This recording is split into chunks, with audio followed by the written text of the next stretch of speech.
किसी भी लड़की की सुंदरता उसके चेहरे से ज़्यादा दिल की होती है। अशोक भाई ने घर में पैर रखा। अरे सुनती हो? आवाज़ सुनते ही अशोक भाई की पत्नी हाथ में पानी का गिलास लेकर बाहर आई और बोली, अपनी बिटिया का रिश्ता आया है। अच्छा भला इज्जतदार सुखी परिवार है। लड़के का नाम युवराज है, बैंक में काम करता है। बस बेटी हाँ कह दे तो सगाई कर देते हैं। बेटी उनकी एकमात्र लड़की थी। घर में हमेशा आनंद का वातावरण रहता था। कभी कभार अशोक भाई की सिगरेट व पान मसाले के कारण उनकी पत्नी और बेटी के साथ कहासुनी हो जाती थी, लेकिन अशोक भाई हमेशा इसे मजाक में टाल देते थे। बेटी खूब समझदार और संस्कारी थी। एसएससी पास करके ट्यूशन में सिलाई आदि करके पिता की मदद करने की कोशिश करती रहती थी।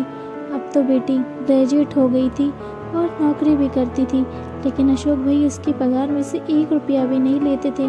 रोज कहते थे, बेटी यह पगार तेरे पास रख, तेरे भविष्य में तेरे काम आएगी। दोनों घरों की सहमति से बेटी और युवराज की सगाई कर दी गई और शादी का मुहूर्त भी निकलवा दिया गया। अब शादी के 15 दिन और बाकी थे। अशोक भाई ने बेटी को पास में बैठाया और कहा, बेटा तेरे ससुर से मेरी बात हुई।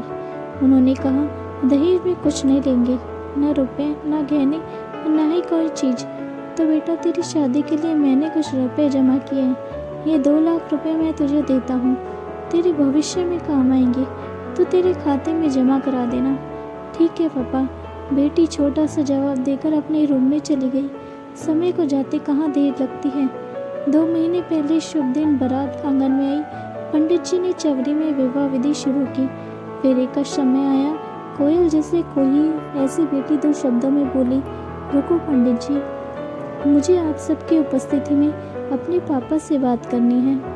पापा, आपने मुझे लाड प्यार से बड़ा किया, पढ़ाया लिखाया, खूब प्रेम किया।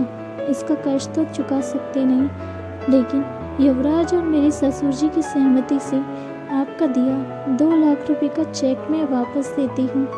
इन रुपयों से मेरी शादी के लिए हुए उधार वापस दे देना और दूसरा चेक 3 लाख का जो मैंने अपनी पगार में से बचत की है।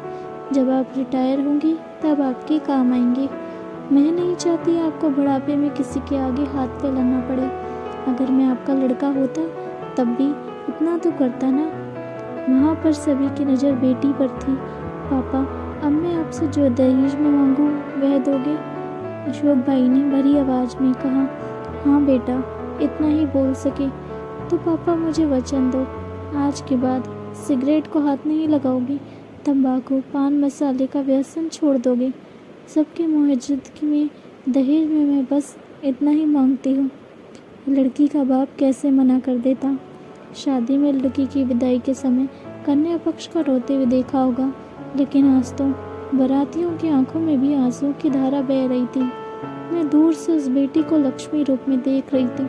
रुपयों का लिफाफा मैं अपनी पर्स से नहीं निकाल पा रही थी। साक्षात लक्ष्मी को मैं कैसे लक्ष्मी दूं? लेकिन भ्रूण हत्या करने वाले लोगों को इस जैसी लक्ष्मी मिलेगी क्या? दोस्तों, अगर आपको ये कहानी अच्छी लगी हो तो प्लीज़ मेरे चैनल को लाइक और सब्सक्राइब कीजिएगा, ताकि आपको इस तरह की कहानियाँ, इस तरह की मैसेज वाली कहानियाँ और मिलती रहें। And thank you so much for watching. Thank you once again. Keep watching, keep subscribe, keep follow.